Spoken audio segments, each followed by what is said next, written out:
할렐루야.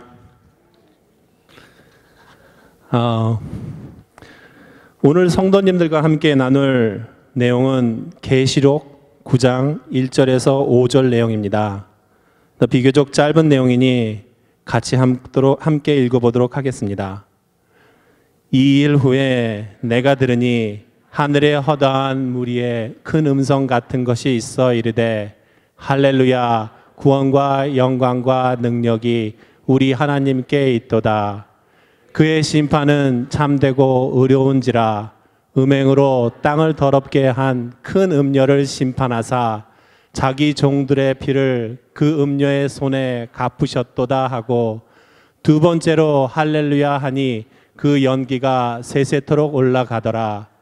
또 24장로와 네 생물이 엎드려 보좌에 앉으신 하나님께 경배하여 이르되 아멘 할렐루야 하니, 보좌에서 음성이 나서 이르시되 하나님의 종들 곧 그를 경외하는 너희들아, 작은 자나 큰 자나 다 우리 하나님께 찬송하라 하더라. 아멘. 함께 읽어본 본문에서 반복적으로 눈에 띄는 단어가 있습니다. 할렐루야라는 단어가 3번 나옵니다. 교회 안에서 참 많이 듣고 많이 쓰는 단어인데 계시록 끝부분에 와서 반복적으로 나옵니다. 6절에 한 번 더 나오니 19장에서만 할렐루야라는 단어가 4번 나오는 셈입니다. 구약에서는 주로 시편에서 많이 쓰여졌습니다. 특히 성전에 올라가는 성도들의 모습을 표현하는 부분에서 많이 나옵니다. 신약 전체에는 여기 계시록 19장 1절, 3절, 4절, 6절에만 나오고 있습니다. 오늘 본문 내용을 하나님을 찬양하라 라고 정하고 동의하는데 그리 어렵지는 않았습니다. 본문 내용으로 들어가기 전에 간단히 할렐루야라는 단어적 의미를 살펴보면 이렇습니다. 하나님을 찬양하라는 뜻을 나타내는 말로 히브리어로 찬양을 뜻하는 할렐, 명령어로 뜻하는 루가 붙어서 찬양하라가 됩니다. 여기에 목적어로 야가 붙음으로써 직역하면 야훼를 찬양하라, 주님을 찬양하라, 여호와를 찬양하라, Praise the Lord. 영어 성경에는 그렇게도 번역을 하기도 합니다. 성도님들은 할렐루야라는 단어를 자주 쓰십니까? 한때는 저한테도 참 어색한 단어 중에 하나였습니다. 목사님이나 말씀을 증거하시는 성도님들이 그 말씀이 정점에 다다르면 할렐루야 하고 외치시고 한쪽 구석에 졸다가 주위 사람의 눈치를 보면서 속삭였던 기억이 있습니다. 참 어색하고 불편한 모습 중에 하나였는데 어느덧 종교생활 10년 차에 제 입에서도 자주 나옵니다. 할렐루야. 여러분은 어떻습니까? 여러분에게 할렐루야는 어떤 단어일까요? 어떤 마음으로 이 단어를 사용하고 계십니까? 오늘 말씀을 준비하면서 저의 모습을 돌아보지 않을 수 없었습니다. 습관적으로 기독교 종교에서 많이 쓰이는 단어이니 부담 없이 남들도 쓰니 나도 한번 써보지 하는 마음이 없지 않았나, 말씀을 준비하면서 좀 많이 부끄러웠습니다. 신약 성경에서 유일하게 할렐루야를 쓴 이 계시록, 특별히 오늘날을 19장 초반 성도님들과 함께 나누어 보며 오늘 말씀 가운데 우리 스스로의 믿음의 실체를 한번 점검해 보는 시간이 됐으면 합니다. 계시록 19장은 전장에서 보여준 계시, 즉 음료로 상징된 로마 제국의 음행과 제약, 그리고 하나님의 심판, 그 심판 후에 하나님의 나라를 하나님 나라의 선포를 어린 양의 혼인잔치로 보여주고 있습니다. 그 시작을 할렐루야 찬양으로 시작합니다. 본문 내용을 함께 보도록 하겠습니다. 1절, 이 일 후에 내가 들으니 하늘에 허다한 무리의 큰 음성 같은 것이 있어 이르되 할렐루야, 구원과 영광과 능력이 우리 하나님께 있도다. 1절을 이 일 이후에 라고 시작합니다. 여기서 말하는 이 일은 바벨론의 멸망, 즉 하나님의 심판을 의미하는 것입니다. 다음에 내가 들으니 라고는 표현이 써 있습니다. 여기서 짚고 넘어갈 것은 들으니 라는 표현입니다. 계시록 전체를 보시면 대부분이 본이라는 표현을 대신 썼습니다.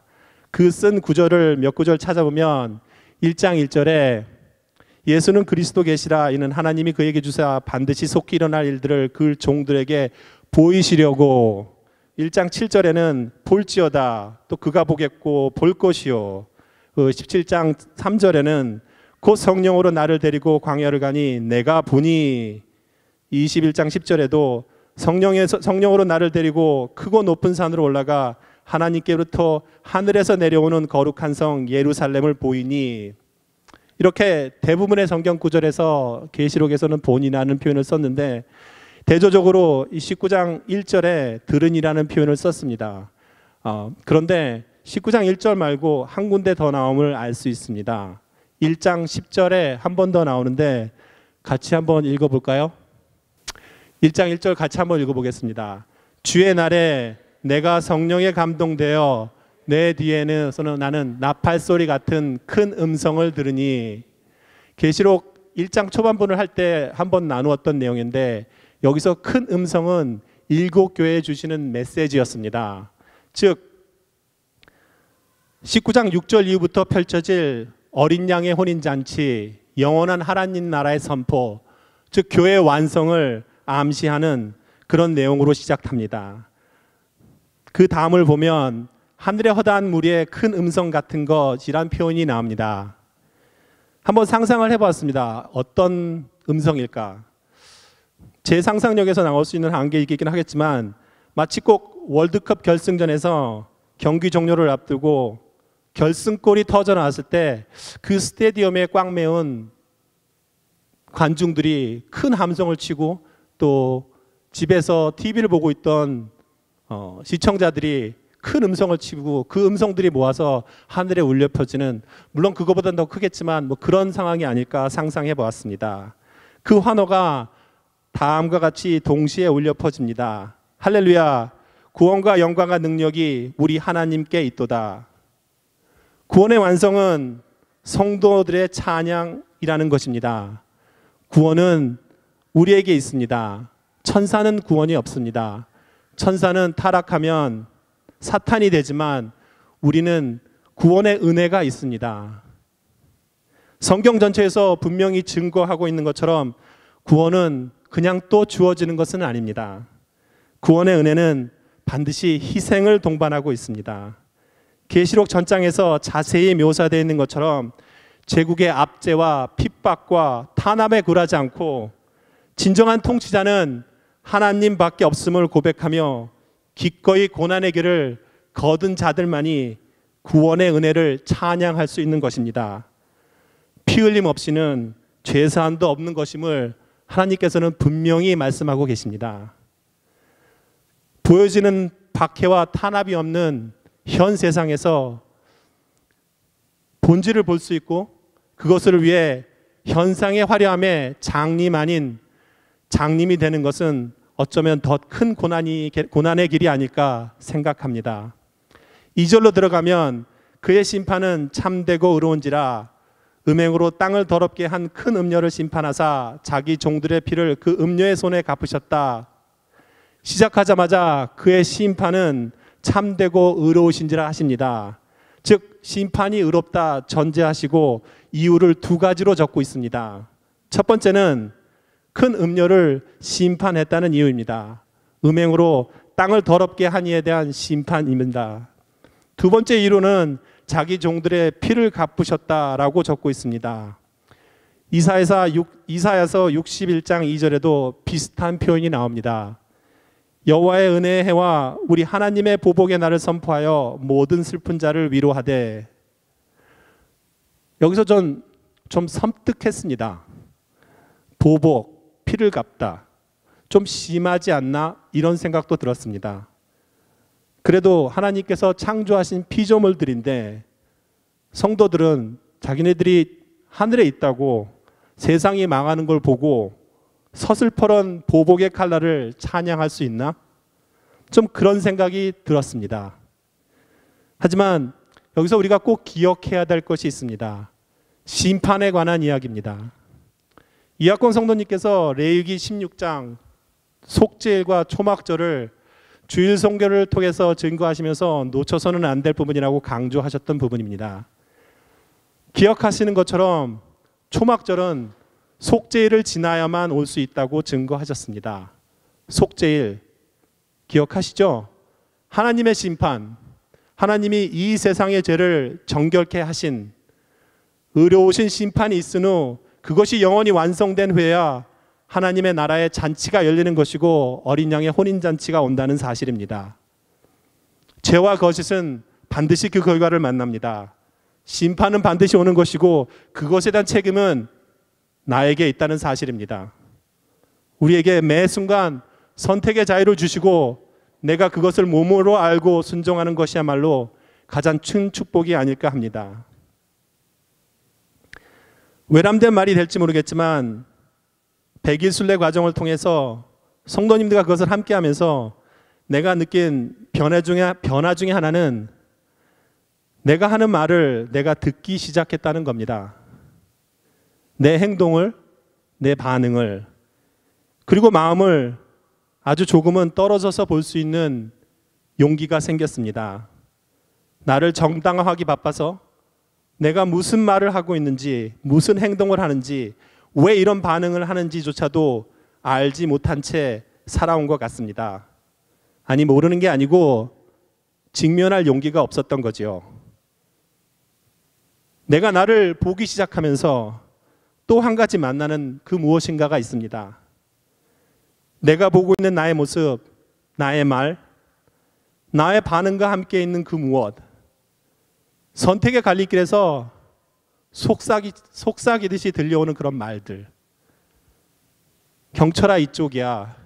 경철아 그쪽으로 가지 마. 경철아 나를 따라오렴. 나의 삶 순간순간에 그 무언가의 음성에 귀를 기울이고 아주 작지만 그 기울임에 나를 맡기기 시작하면서 조금은 내가 이뻐 보입니다. 어떨 땐 자랑스러워 보입니다. 더불어 좀 큰 것에 욕심을 내기도 합니다. 시작일 줄 믿습니다. 3절로 들어가 보겠습니다. 3절에서 두 번째 할렐루야가 나옵니다. 두 번째로 할렐루야 하니 그 연기가 세세토록 올라가더라. 여기서 말하는 그 연기는 바벨론의 멸망을 의미하는 것임을 전장에서 나온 몇 구조를 통해서 알 수 있습니다. 그 멸망의 연기가 세세토록 올라가더라. 멸망은 순식간이지만 심판의 결과는 영원한 것임을 암시하시고 계십니다. 4절을 보면 또 24장로와 네 생물이 엎드려 보좌에 앉으신 하나님께 경배하여 이르되 아멘 할렐루야 하니, 할렐루야, 하나님을 찬양하는 것이 옳도다, 꼭 제청하는 듯한 표현인 것 같습니다. 마지막 5절을 들여다보면 보좌에서 음성이 나서 이르시되 하나님의 종들 곧 그를 경외하는 너희들아, 작은 자나 큰 자나 다 우리 하나님께 찬송하라. 즉 모든 성도를 찬양으로 초청하고 있습니다. 하지만 모든 사람은 아닙니다. 하나님을 경외하는 자들만이 그 자리에 나갈 수 있는 것입니다. 정리하겠습니다. 구원과 영광과 능력이 우리 하나님에게 있습니다. 세상에는 있지 않습니다. 로마는 적에게 이겼지만 결국 자기 자신에게 졌음을 알 수 있습니다. 욕망과 에고를 넘어서지 않고는 갈 수 없는 길입니다. 내가 나를 볼 수 없으면, 내가 나를 들을 수 없으면, 내가 나를 느낄 수 없으면, 내 생명을 가꾸고 피워내지 못하면 나의 껍질만 남을 뿐입니다. 나의 에고와 욕망만 더 커져서 결국은 없어지고 맙니다. 그것을 넘어서는 길의 시작과 끝은 하나님에게 있습니다. 그 큰 가치에 붙들림 받아서 매 순간순간 하나님을 선택하는 저와 성도님이 될 줄 믿습니다. 이학권 성도님이 하신 말 중에 이런 말이 있습니다. 시간이 지난 그 자리에 남는 것은 생명밖에 없다. 여러분은 무엇을 남기시겠습니까? 두 번째 내용은 하나님의 심판은 의로우시다 하는 내용입니다. 악은 스스로 멸망하게 되어 있습니다. 음녀의 멸망에서 본 것처럼 그것이 하나님의 섭리입니다. 그 악 가운데서도 우리의 생명도 장성해 줄 수 있는 것이며 우리의 유업이 무르익을 수 있는 것입니다. 두 분을 소개하고자 합니다. 첫 번째 분은 다들 아시는 지미 카터입니다. 멋진 삶이었습니다. 수천 명의 친구를 사귀었고 신나고 흥미진진하고 기쁜 삶을 살았습니다. 저번 달 초 시한부 판정을 받은 지미 카터 미국 대통령이 기자회견을 열고 한때 자신을 대통령으로 뽑아준 국민들에게 간암이 뇌로 전이됐다는 사실을 솔직하게 털어놓으면서 한 말입니다. 이런 말도 했습니다. 이젠 무슨 일이 닥쳐오든 완전히 편안하다. 이제 신의 손에 달려 있다고 느낀다. 라고도 했습니다. 카터 전 대통령은 기자회견 사흘 뒤 대통령직 퇴임 후 30년간 성경을 가르쳐온 주일 학교 강단에 섰는데 평소 40명 정도가 카터 전 대통령의 성경교실에 참여했지만 그날은 700명이 몰렸다고 합니다. 두 번째 분은 지금은 고인이 되신 미국의 저명한 신경과 전문의 올리버 섹스입니다. 그가 올 초 2월에 뉴욕 타임즈 기고문을 통해서 자신이 임박한 죽음을 알리며 여생을 임하는 태도를 고백해 많은 사람들에게 감동을 주었는데 이런 말들을 했습니다. 남은 몇 개월을 어떻게 살지는 내게 달려 있습니다. 풍성하고 깊고 생산적으로 살려고 합니다. 사람이 죽으면 채워줄 수 없는 구멍을 남깁니다. 모든 인간이 자신만의 길을 찾고 자신만의 삶을 살다가 자신만의 죽음을 맞는 특별한 존재라는 것이죠. 두 분이 공통점이 있습니다. 죽음을 의연하게 받아들이며 지나온 삶의 소중함을 나누고자 했던 이들입니다. 죽음을 당당히 맞이할 수 있는 사람들. 다들 한 번 정도는 똑같은 상상을 했을 것 같아요. 갑자기 삶의 끝이 왔음을 알았을 때 나라면 어떻겠을까? 육체의 죽음을 앞두고 모든 것을 버려두고 왠지 무언가를 해야 될 것 같은 두려움에 사로잡히진 않았을까요? 하던 일을 때려치고 죽기 전에 해야 할 리스트를 만들고 난리를 치지는 않았을까요? 마감하려고 합니다. 원하던 아니던 우리 모두는 언젠가 반드시 하나님을 만납니다. 인격이신 하나님을 우리 몸을 벗고 우리 인격으로 반드시 만납니다. 그땐 우리가 살아온 과거로 하나님을 만납니다. 내 육체를 가지고 살아온 삶에서의 그 지나온 시간 속에 있는 나의 인격으로 주님을 만납니다.